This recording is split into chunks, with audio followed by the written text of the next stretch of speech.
Warning, this content is for entertainment and educational purposes only. All right, Gym Bros, it's Big Paul here with another Anabolic Q&A. This is where I answer your questions about training, nutrition, and responsible performance enhancement while improving your results and helping you stay safe from the stupid stuff you Gym Bros like to do. This is a responsible use and better results podcast. I've got some great questions lined up today from my school Anabolic Bodybuilding members community. You can join over there for $30 a month if you want to get your questions answered on the Q&A.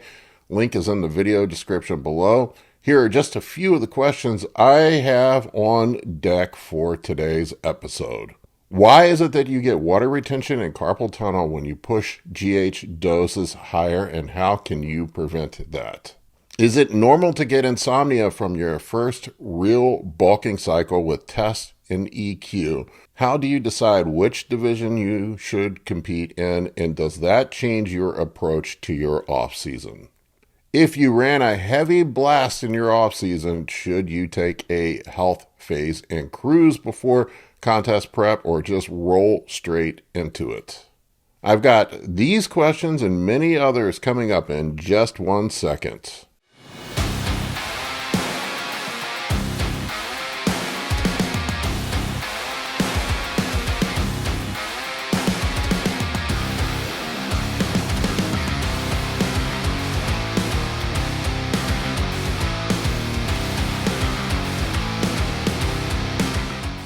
All right, before we dig into this, guys, I got a couple things to talk about. First, make sure you like this video and subscribe to the channel. I get a lot of people watching the videos, not that many people subscribing.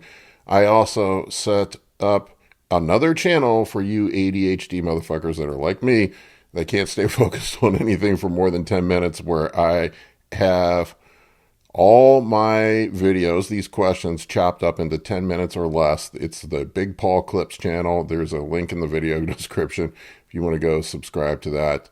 I think you'll like that, or you can just search it. It's Big Paul Clips. And I pick the top 3 questions from each Q&A, and I have them up there, and I'm going back through right now with my video guy, and we are editing stuff and putting it up on the Clips channel. So it's a Cliff Notes version of this channel where stuff is more palatable, and you can watch stuff over there if you want. It was funny last week during the Q&A, I had some people tell me that I sounded boring and monotone, and I needed to be more funny, so there will be more dick and your mama jokes on this episode. We'll see if I can fit those in with the questions about training, nutrition, and PED use, responsible PED use, because you guys don't want to kill yourself. We want to keep you safe while getting those massive gains in the gym. All right, first question I got up here today is from Rob C. Let's dig into this. Rob asks, "Hey Paul, I've been titrating up my GH over time, and now I am at 10 units per day. I'm starting to see some side effects, carpal tunnel mostly in my left hand, and swelling in my extremities.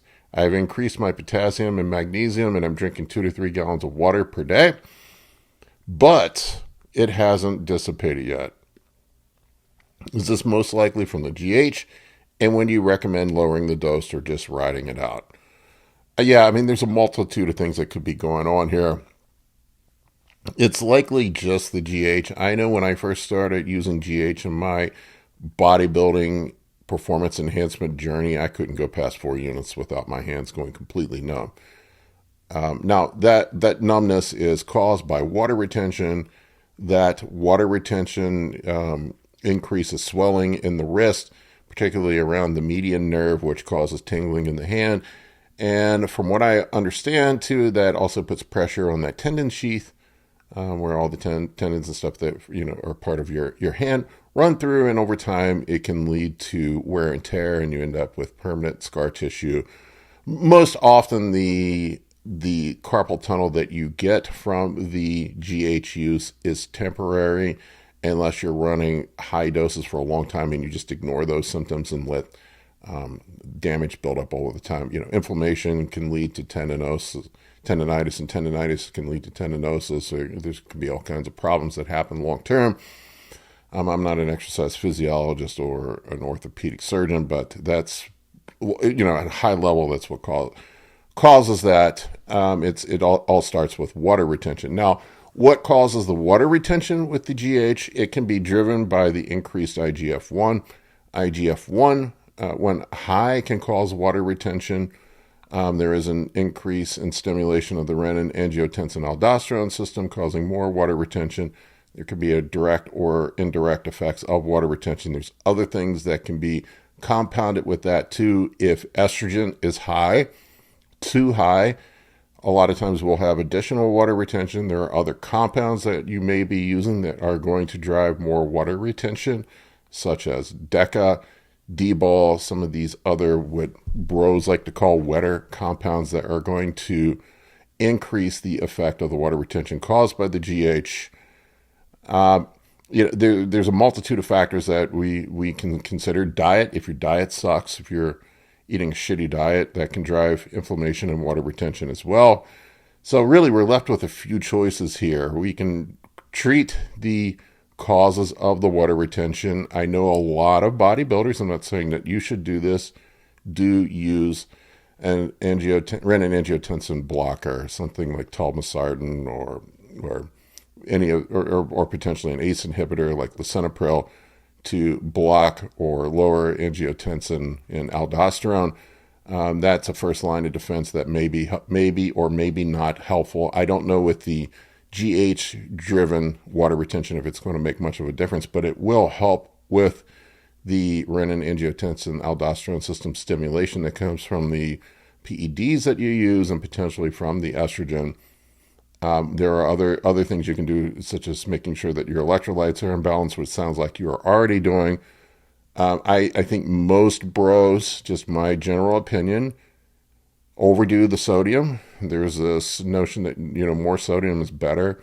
More is not better when it comes to sodium. There is an appropriate amount. A lot of that is dependent upon some guys have more sodium retention than others. Some of that's genetic, some of that is aldosterone related. Also how much you sweat. If you're a sedentary person, if you sit on your ass all day long like I do, you're likely going to have less sodium loss. How much water you drink. There's a bazillion different factors that factor into sodium intake. Potassium and magnesium seem to be more static. You don't really have much loss, and especially if you're using a renin-angiotensin-aldosterone blocker, you're going to have the potential for actually more sodium or potassium retention. So that's just something that you need to be aware of. I've seen in therapeutic settings where doctors will have patients that struggle with water retention from the GH go to alternate day dosing, where they'll do every other day dosing. What it seems, and this is just from what I understand, but once again, I'm not a doctor or a biochemist, but from what I understand, when you take GH, the rise in IGF-1 lasts for up to 48 hours, and we don't have any of the acute effects with the HGH. If we alternate daily dosing, we'll still have a rise in IGF-1, and hopefully that mitigates some of the water retention effects. I've seen that have some benefit to people going to every other day dosing. I've heard of guys doing 5 on 2 off.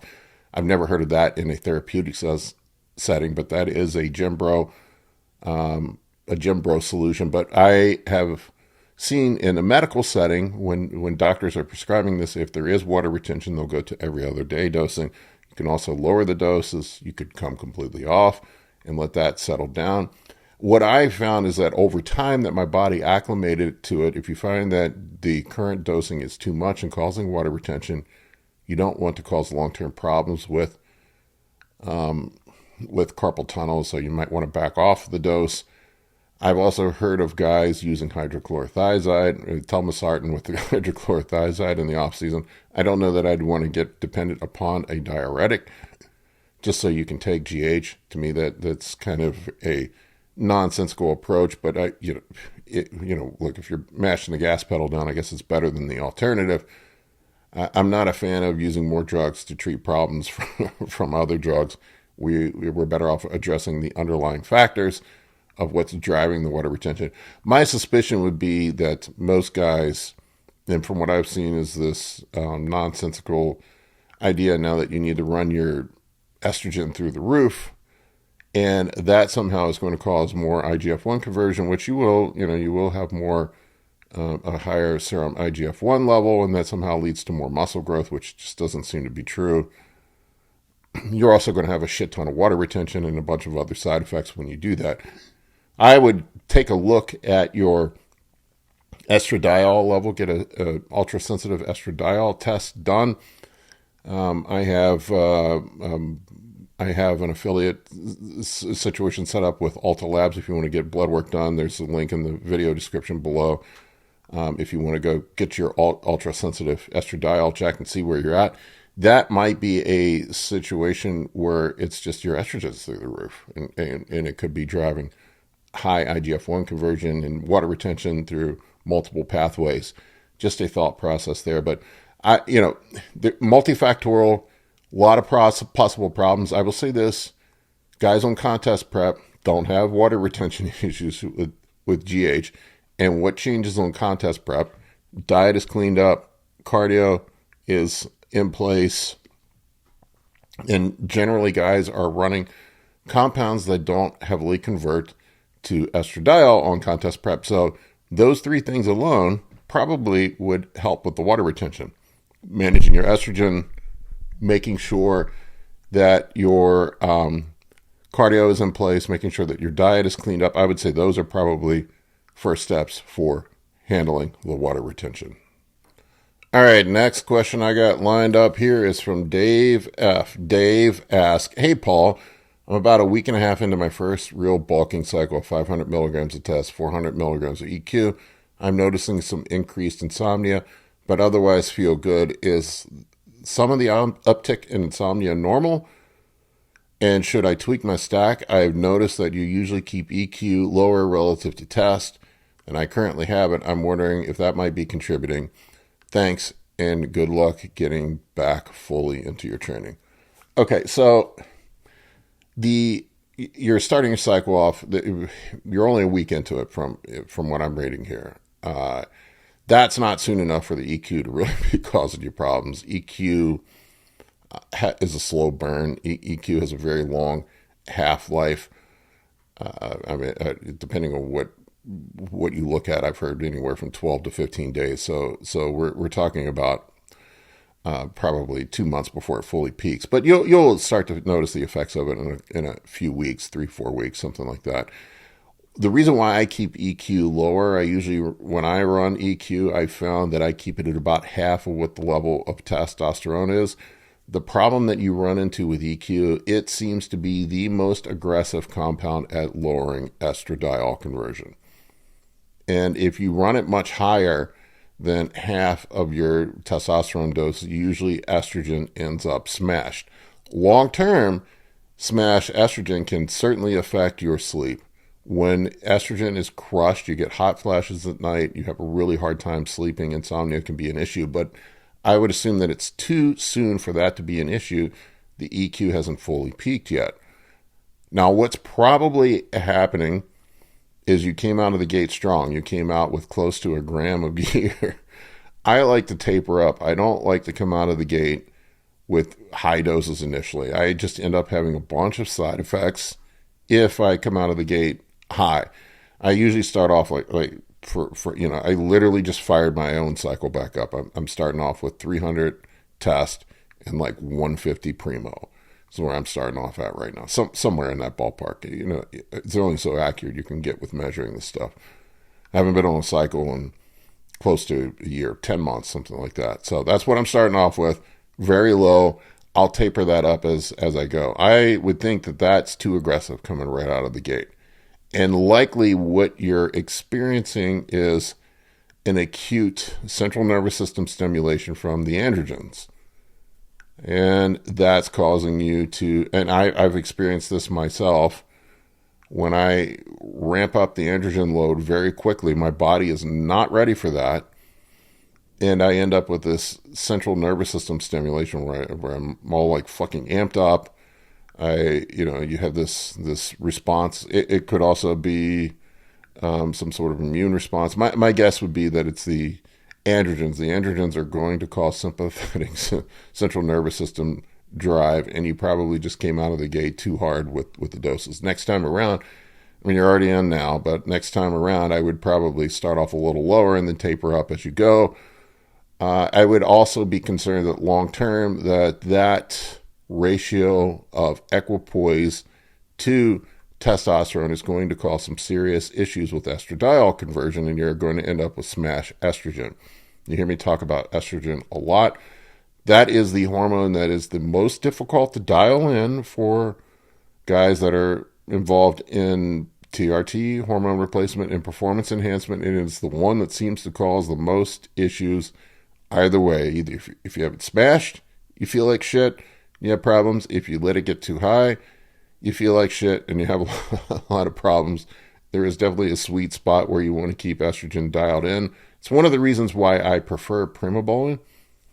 Primobolan seems to be less aggressive at lowering estrogen than, say, Equipoise is, but also better with estrogen management, compared to Masteron, which doesn't seem to lower estrogen at all. It seems to act like a serum.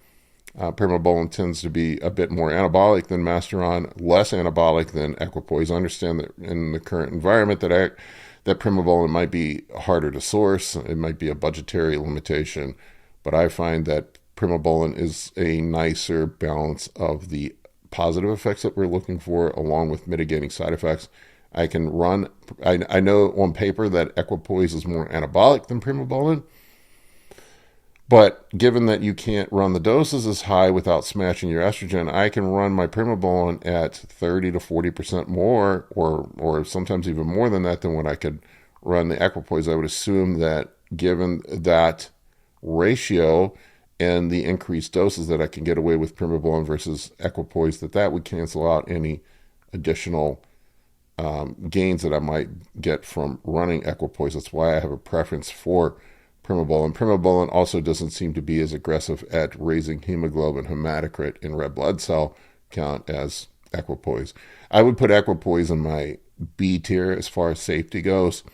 In my A tier as PEDs, as far as safety versus effects, I'd probably have testosterone, primobolan, growth hormone. Those would be my A tier. Maybe Masteron in there. Masteron, I just, I know there's been this whole Masteron versus primobolan debate. I really find the differences between the two to be subtle, mainly in just how they handle estrogen is really the big difference between the two. But the differences between them are pretty subtle. And then I would put Equipoise and maybe Anavar, maybe Deca in my B tier. Maybe Deca even in the C tier because of some of the side effects with it. Another issue that you might run into with Equipoise long term is it does seem to convert to estrone E1, which is mostly inert in the male body, but it does seem to cause some psychological effects. I think a lot of the anxiety and paranoia that some guys claim to get when running Equipoise, some of the other things could be from the estrone, or it could just be from having your estrogen smash, which does make you feel very apathetic and sometimes emotionless and a bunch of other problems. But anyway, that's my long-winded story and lesson on Equipoise and why I prefer primobolan over Equipoise and Masteron. I understand right now you probably might be your only choice. And I would consider changing the ratios in future cycles, probably titrating up more slowly. And, just being intelligent with how you build your cycle out. All right, next question. This one's from Adam T. Adam asks, how does someone decide which bodybuilding class to aim for? I'm 5'11". I'm trying to figure out which class my body type is best suited for because I feel like that would change my whole off-season approach and scheduling. What are your thoughts? Yeah, I mean, here's my thing, Adam. With classes, what I've seen with my clients is your class sort of finds you. And there's certainly structures that are more appropriate for certain class choices. I would say early on in your journey, try a couple different classes, see which you prefer better. I know there are guys that will argue with me that will say that you can be any class you want. It's really just a matter of how you structure your training and nutrition and all that stuff. I just have not seen that be the case. In my example, I would say my structure better fits classic, but I couldn't even get close to, to the classic cap. When I was in the NPC, it used to be 224 was the classic cap for me, and then they raised it to 232. I competed at 250 on stage. There's no way I'm going to lose 25 fucking pounds without sacrificing a bunch of muscle. And for me, having to sacrifice that much muscle to make it into a weight cap just is not worth it. I just recently ran into this with another one of my clients. I'm sure he's listening right now, but he'll know who I'm talking about, where we were in classic and barely made the weight cap. And you'll know when you're better built for bodybuilding, when you're just struggling to make it into the weight cap for classic and you look smaller. You look like you have a bunch of size you could put on. The guys that do well in classic, a lot of times are under the weight cap and look huge. I don't know if it's just bone structure, density. There's something different. Like I see guys in the IFBB that are in classic that are similar height to me, but I weigh more than them, but I don't look nearly as big as they do. So there's something about the structure, like you take a look at the guy like Mike Sommerfeld, like how the hell does that guy make weight? Or Chris Bumstead, like how the hell do they make weight? They look massive up on stage. I would say for classic, generally what I see with classic is guys that have smaller hips, guys that have longer torsos, guys that have smaller waist, guys that tend to be lighter framed individuals do better in classic. When it comes to men's physique for me is all about width. Men's physique is the guys that have very wide shoulders, super tiny waist, maybe not much leg development, although some of the men's physique guys now seem to be interchangeable with classic. I see a lot of the men's physique guys that are hopping back and forth or making the change from men's physique to classic. I think those two divisions are almost interchangeable at this point in modern bodybuilding. Men's physique might be a better choice for some people. I had a client this year that was in bodybuilding and was doing so-so, and then we switched him over to men's physique, and guy just missed getting his pro card. So there are definitely classes that fit you better. Bodybuilding are just the bigger structured guys, the guys that have a hard time making weight classes, the guys that tend to be just bigger frames. I mean, like you can look at some of the dudes, like look at Jay Cutler when he was a teenager. Dude was a fucking meatball. There's no way Jay Cutler would have ever been a classic physique guy. Or Derek Lunsford, guys that are blockier. They just have to get fucking massive to look proportional. If you have a bigger waist, usually bodybuilders tend to be shorter guys. The guys that excel in classic and men's physique are often taller. For us taller guys, I'm a tall guy. We have to put on 1.5 pounds for every pound that the 5'6" guy has to put on. I'm almost 6'2", just a hair under 6'2". So it's difficult. And yes, training would be, in your off-season approach would be different if you're in a different division. For men's physique guys, obviously leg training is not as big of a priority. The judges now do want to see guys fill out their shorts to a certain degree. So it's not like you can't train legs, but it's not as high of a priority. Men's physique is all about width. It's about shoulder cap. It's about back width. It's about midsection. So those would be my priorities. I would prioritize my training around wide shoulders, wide back, tight midsection, and then everything else is sort of secondary. For bodybuilding, we need a little bit more balance. I would say bodybuilding and classic physique are going to be similar in approach as far as training goes. As far as nutrition goes, for classic and men's physique, we need to be more careful with blowing out the midsection. Not to say that we don't want to be mindful of that with bodybuilding, but we probably don't want to push the food as hard as you would in bodybuilding. Blowing out your midsection is less of a concern in bodybuilding. A lot of the distended guts that we see in bodybuilding, I think, are just from pushing the food too much. And it's not to say that we don't want a tight waist in bodybuilding, but it's a little bit less of a concern when we're just trying to overpower people. Bodybuilding really is just about being the biggest motherfucker on stage. Generally, the biggest dudes are placing the highest. I mean, you can look at the Olympia stage. The top 5 guys are some of the biggest dudes. I mean, Andrew Jack's probably fucking close to 300 pounds. Samson's close to 300 pounds. I mean, Derek's shorter.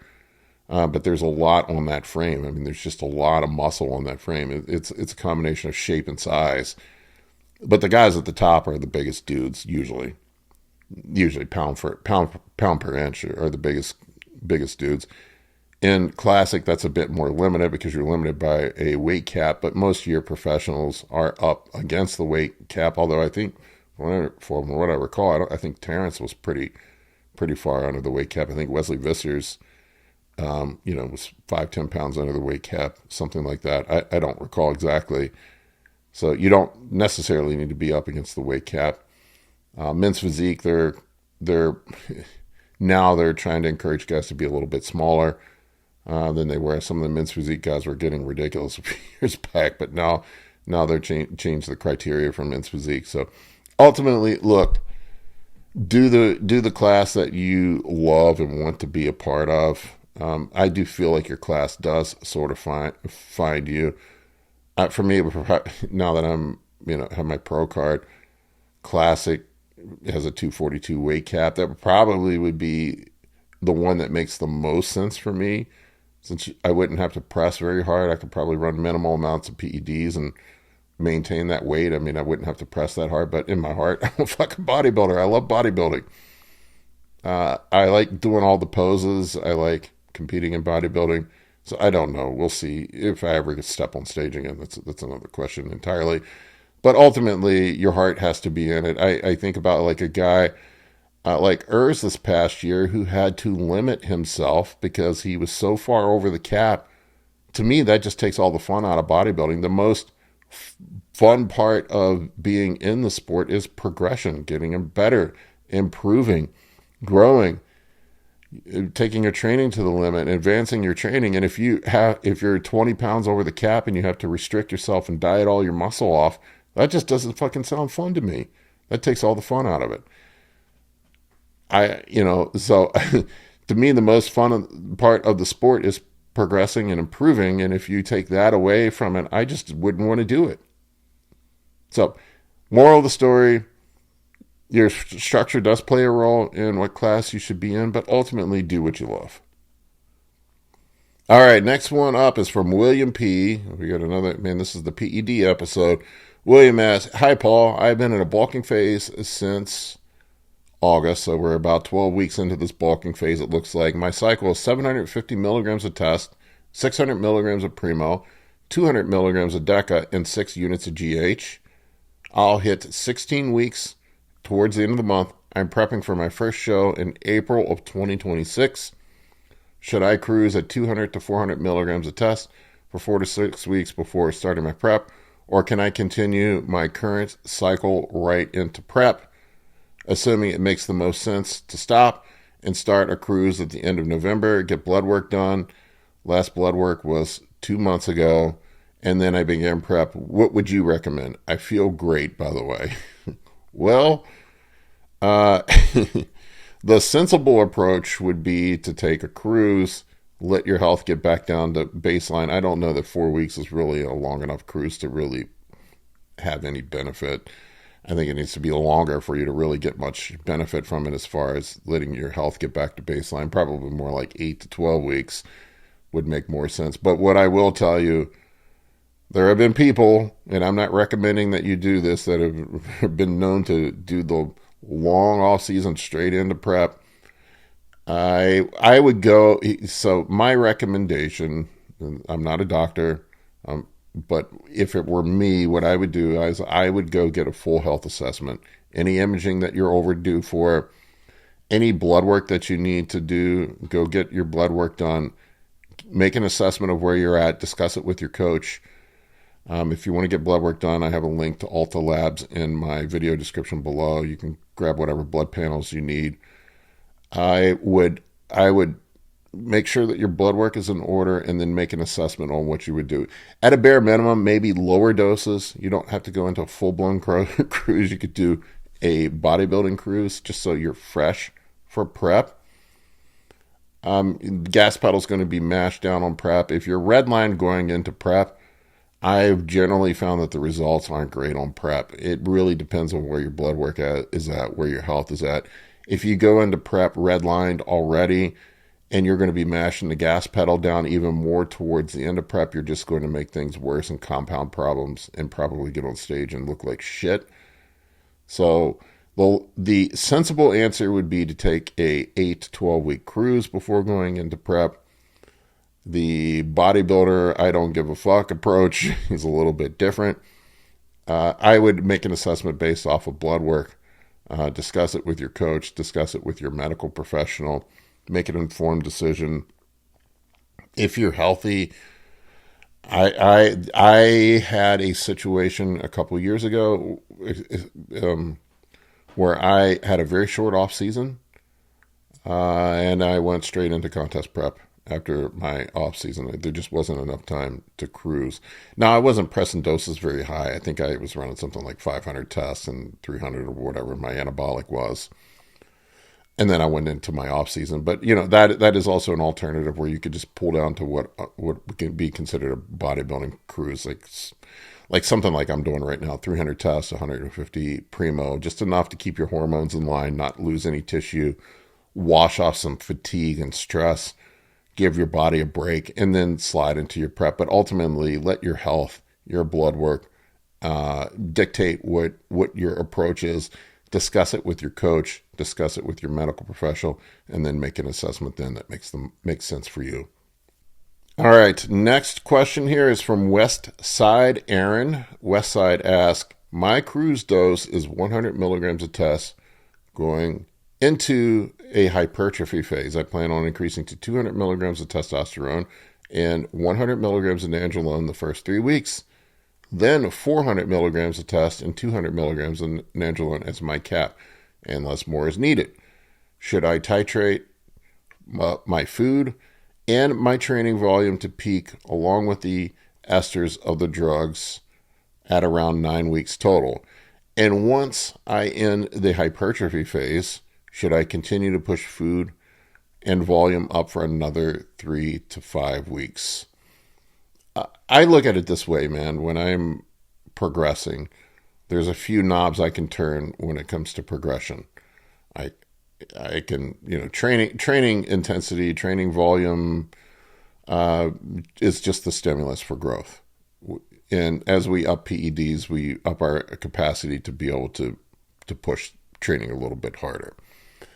Food also plays a role in that as well. We know when we go into a caloric deficit that we have to be more mindful of training fatigue and recovery from training. As we push food up, we have more of a capacity to train hard and be able to recover from that training. Same thing with the PEDs. So I have those two knobs that we can turn. What I do personally is if body composition is declining, I turn the PEDs up. If body composition is looking good, I'll keep cranking the food up appropriately. Training, I don't really change my training that much from cruise to hypertrophy phase. I want to train, and I think this is a mistake that a lot of guys make. They feel like because they have lowered the PEDs that they need to back off the training. Granted, you don't have the same drive that you did before. A lot of that's just the androgens giving you that extra kick in the nuts, the CNS stimulation that you have. But if you can sustain training through your cruise phase, I've found a lot of times I can continue to progress during my cruise and sometimes even make significant progress during my cruise. And some of it could be just the latent effect of the drugs dissipating over time because of how the esters play out. We know that with these PEDs that they half every with the half-life, they're going to, for example, an athlete's going to half every 5 to 7 days. DECA's probably more like 8 to 10. days it's going to have, and it takes 5 half-lives for it to come down to baseline or to eliminate down to wherever we're at. But I let that dictate. During the cruise, I will adjust food down a little bit. I find when PEDs are lower, that body composition will take a hit if we keep the food too high. But training is something that I really keep static most of the time. And if I feel like I'm making progress with my training, I'll leave it alone. If I feel like I'm stuck, sometimes there might need to be an adjustment. Maybe it's food, and maybe I need more food. But really, we have these 3 knobs that we can turn. We have PEDs, we have training, we have food that we can adjust. The food really just depends on your energy use, your body composition. If body composition, like I said, is sliding, then we need to be a little more careful with the food, maybe keep it a little more conservative. But honestly, dude, I wouldn't base your training around your PED use at all. I keep training hard even when PEDs are lower. I think that's a mistake that a lot of guys end up making, and then you see them slide backwards. And I'll tell you, training is going to be harder when the PEDs come down because you're not going to have that same drive. But I would keep the effort the same regardless, and just listen to your body. That's a mistake that I made when I was younger. When it came to training, I didn't listen to your body. Your body will tell you what you can and can't get away with. And know the difference between just like not feeling it. Like when you're on the PEDs, you have this aggression and central nervous system drive where you can push through things that you normally wouldn't push through. Know the difference between just that malaise of coming down versus actual joint connective tissue wear and tear. If your joints are beat up, your tendons hurt, then it might be time to back off a little bit. But if everything's feeling good, you're just unmotivated, that's a completely different thing. That's all mental. That's all up here. The PEDs help you push through that. I think that's why a lot of times guys will back off. That's because they just don't have that same aggression for training that they do when they're on gear. That's my 2 cents. All right, next one here is from Georgie. George is following up from the question he asked. Last week he asked me about, can you just train 7 days a week without ever taking a day off? My answer was, yes, it is possible for some people. It really depends on your intensity, volume, etc. George is following up from his rest day question. If someone were to train 7 days a week, should 1 or 2 days be considered low days in a carb cycling diet? Or would it just be moderate and high days all week? For those of you that are not familiar with the carb cycling approach that I use, we do rotate through carbohydrate intake based on energy expenditure. Once or twice a week, we will run a high carbohydrate day where we keep fats low, protein a little bit lower, and we push the carbs super high for glycogen synthesis and to help with metabolism stimulation in a diet phase. And an off-season phase, it's purely just glycogen synthesis. And the idea is that we rotate through carbs. Since carbs are essentially just energy, we want to use carbs intelligently to keep glycogen topped off. We don't want to spill over past that where we are into a state of burning fat. So we take a couple days a week, 1 to 2 days a week, and use those as super compensation days where we're topping off glycogen. We have low carbohydrate days depending on the phase we're in. If we're in a diet, fat loss phase, or an off-season phase, low days will be adjusted accordingly. In a diet or fat loss phase, sometimes I will use those low days and take the carbohydrates down to 0. Those are usually non-training days. We don't need as much glucose present on those days since we're inactive, we're not training. There's not really a need. We should be topped off from glycogen from our high days.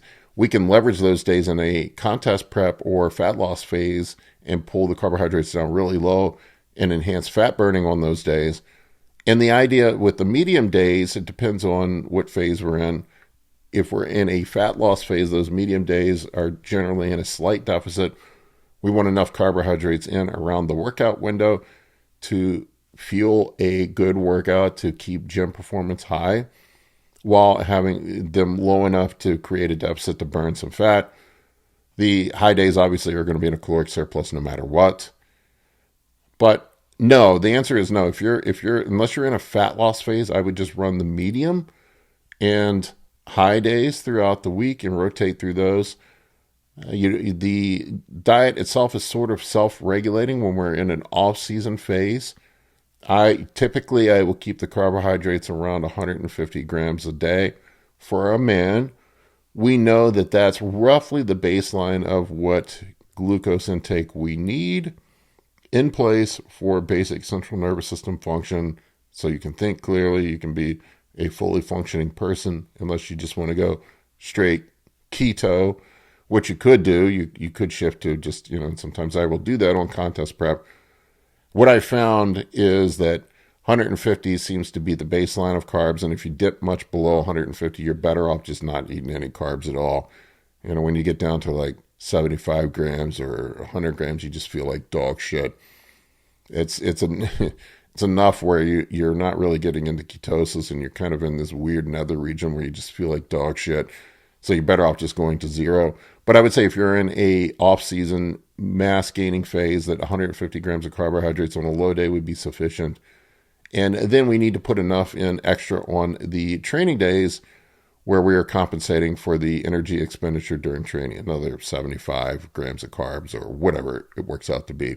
We kind of have to figure your body out and figure your training volume, your training intensity, all these things are going to factor in with how much energy you're going to expend during the workout. So really during a mass gaining phase, a size gaining phase, the medium days and the low days, the only real difference that's in between those 2 days is based off the energy expenditure associated with your lifting session. So the diet itself is sort of self-regulating. You pull the calories down from carbohydrates on non-training days enough to just cancel out what you would have burned during the training. So essentially the caloric surplus or energy expenditure the caloric intake is going to match your energy expenditure on those given days. So the diet is a bit is self-regulating, really, when we get down to the nitty-gritty with it.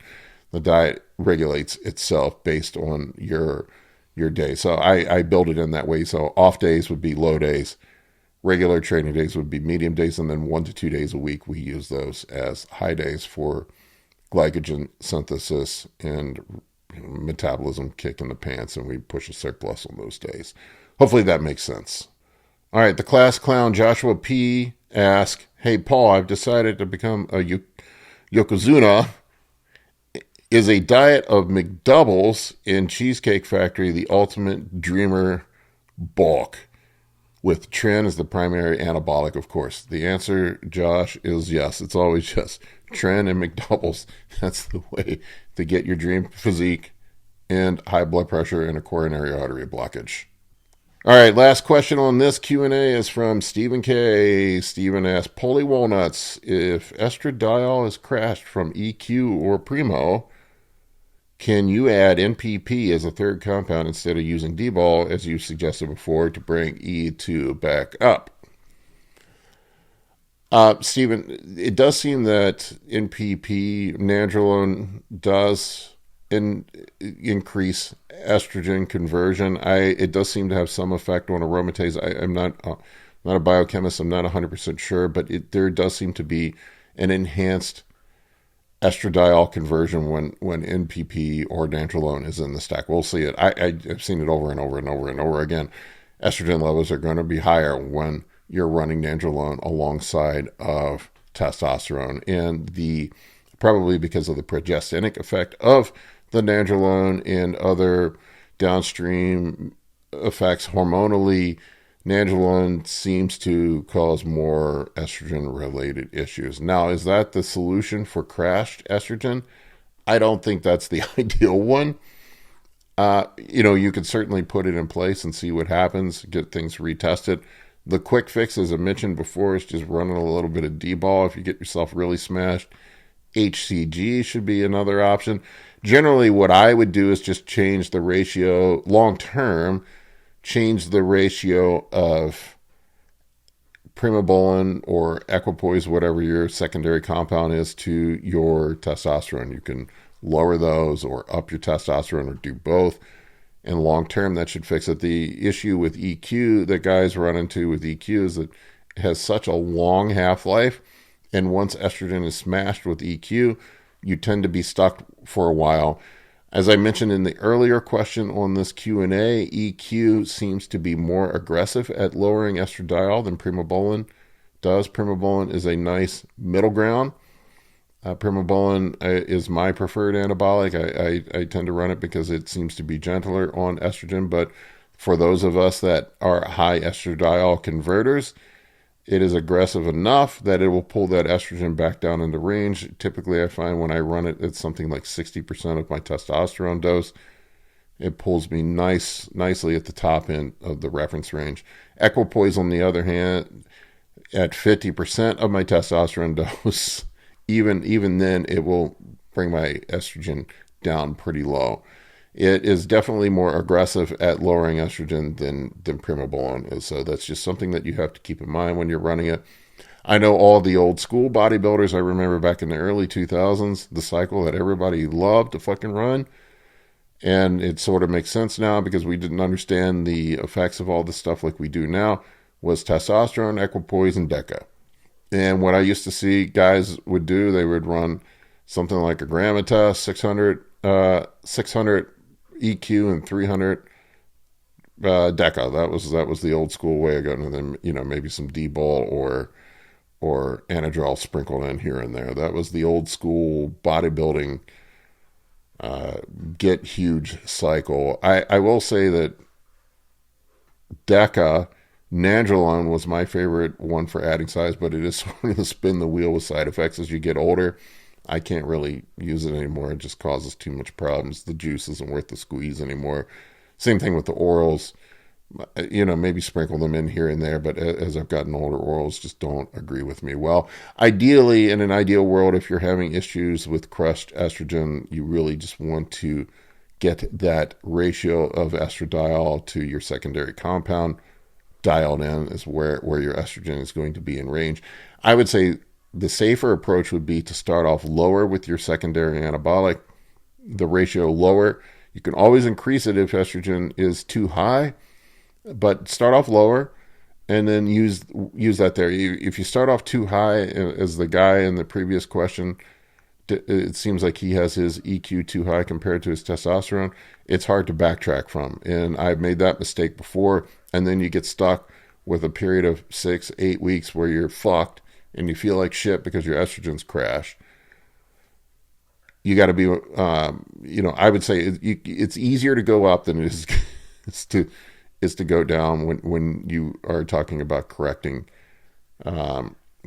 mistakes. So I would start off low with things and go from there and see how your body responds. Get blood work done. You can get the blood work done to see what you look like. I have my cycle cheat sheet if you want to pick that up over on anabolicbodybuilding.com. It's $30, and I show you how to properly structure cycles and mitigate side effects. It's a simple, easy to follow thing. If you want to grab that, there's a link in the video description. You can go over there, but I'll show you how to do it. But that's generally how I deal with it. All right, folks, that's all I got for you on this one. I appreciate each and every one of you. You guys are awesome, even the haters. I still get a few haters here and there. I love you guys too. You need a hug more than the rest of us. The haters get love too. Rock on. See you guys on the next episode.